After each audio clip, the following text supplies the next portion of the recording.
This is Blackstone Joe, and you're listening to Slick Talk. If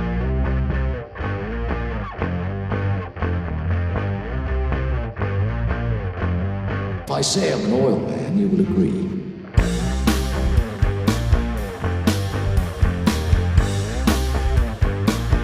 There's the stink of oil about him.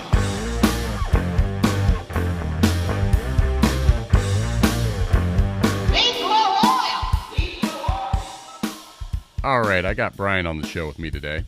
We just had him, episode 88. We wanted to follow up because, well, some of you want a follow-up on his Honda. We talked specifically about a 17,000-mile oil change for that 1.8-liter powering his Civic, and people wanted to know how it's doing. Well, I'm glad to say that his Honda is making a comeback. It wasn't the oil change interval that caused some less than ideal results, but actually an episode related to the intake itself, and I'm glad to note that we have a positive turn of events. We're going to break that all down with Brian. So without further ado, here is Brian and I on episode 90. All right, now we welcome on a very special guest, a recurring guest on the program. Brian, thanks for joining me on episode 90 of Slick Talk. Happy to be back, and so soon. Yeah, the streets were clamoring, frankly, after we talked about your Honda in the last report. It's going to be the focus of this episode.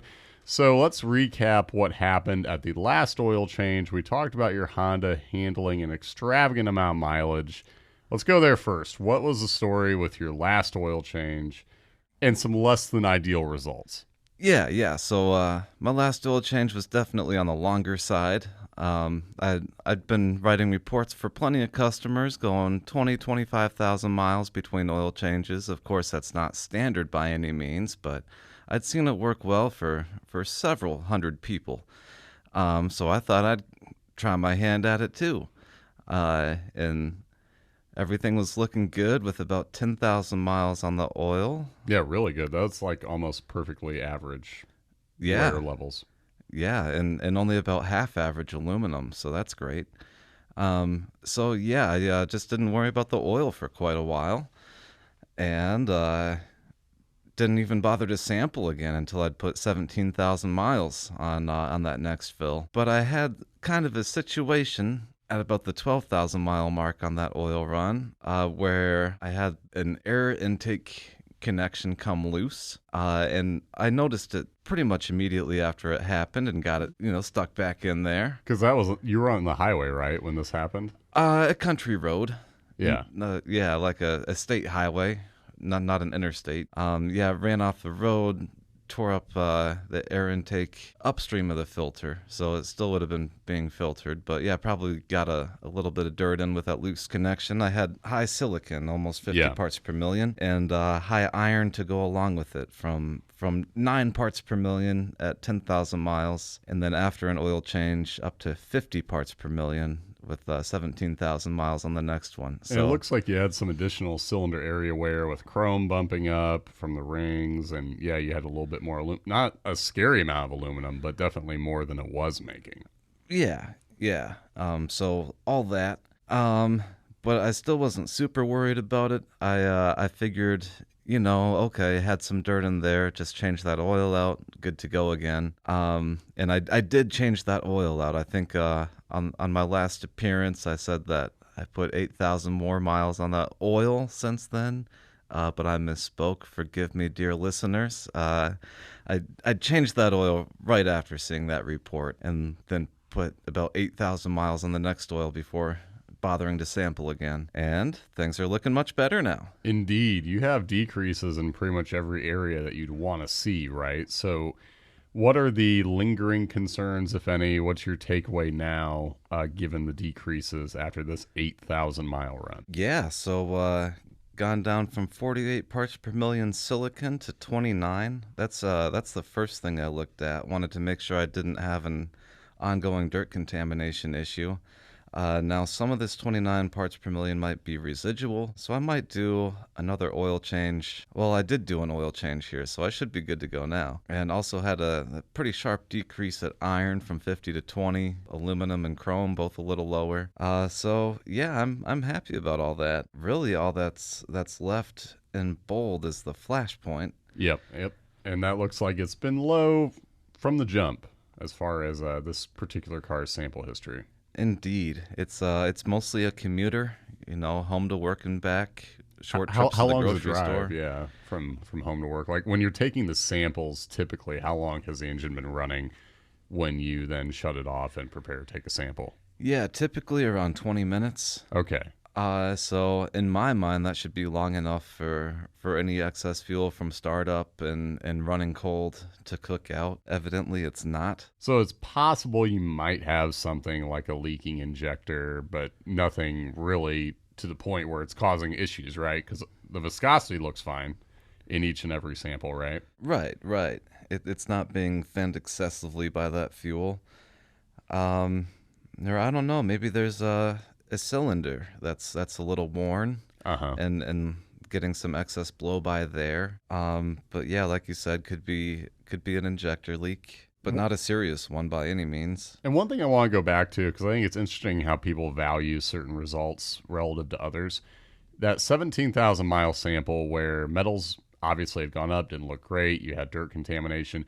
You had a TBN though that was borderline okay, right? And I think that, I know in your experience you've had to have come across this where things don't look great in most areas, but the TBN is okay still, and customers will want to say, or they'll have genuine curiosity about why we might tell them to change the oil when the TBN is still good.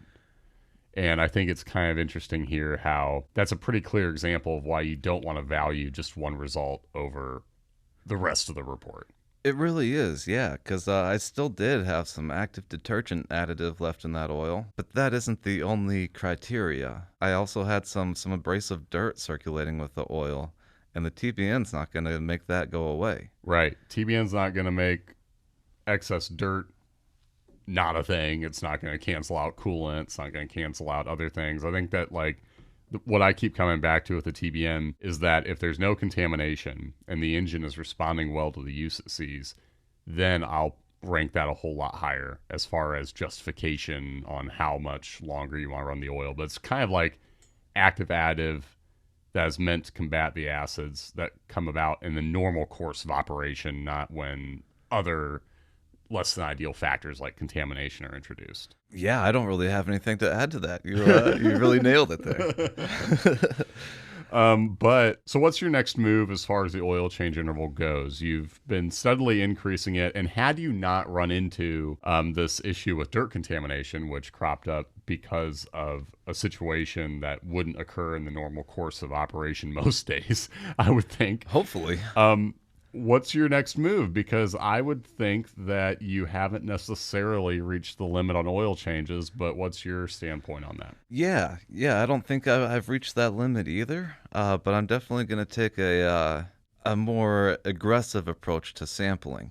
Going from 10,000 to 17,000 miles was really too much of a jump.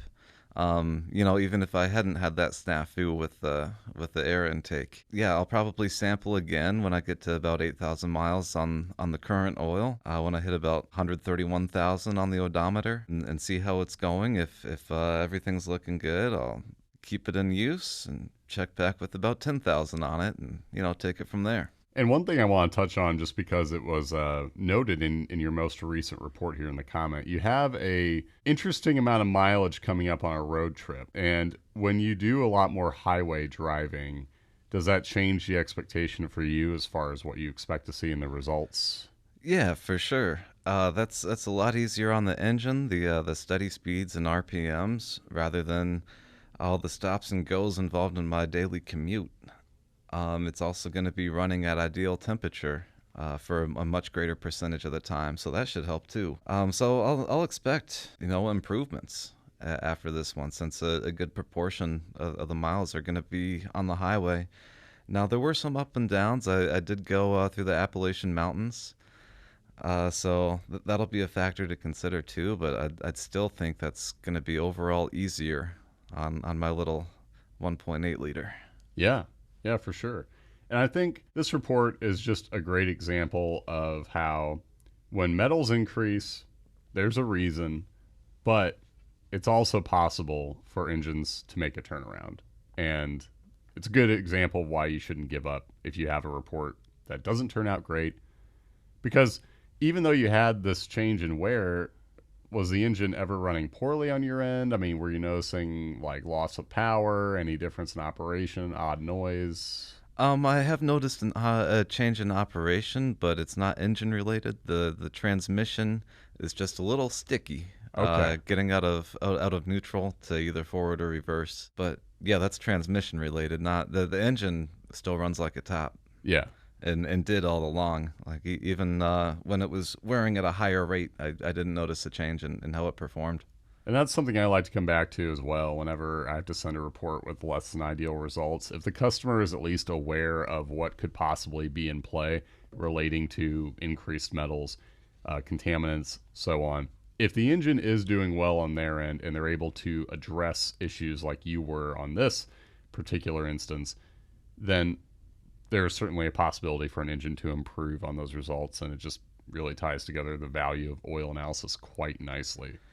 It does, especially since in this case the report made it clear, in addition, that the engine was wearing more than it was before. It made it clear that there was a reason for that and what that reason was.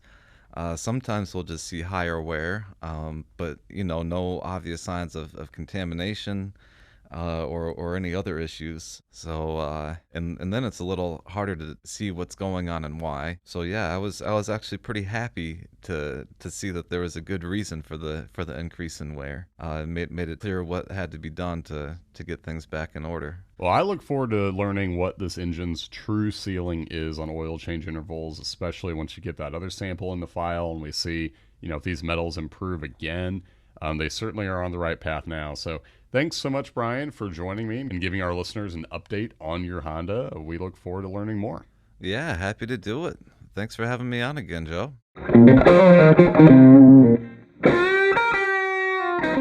And there you have it, a comeback story for the ages. We'd love to see it for Brian and his Honda, and of course, for many of you.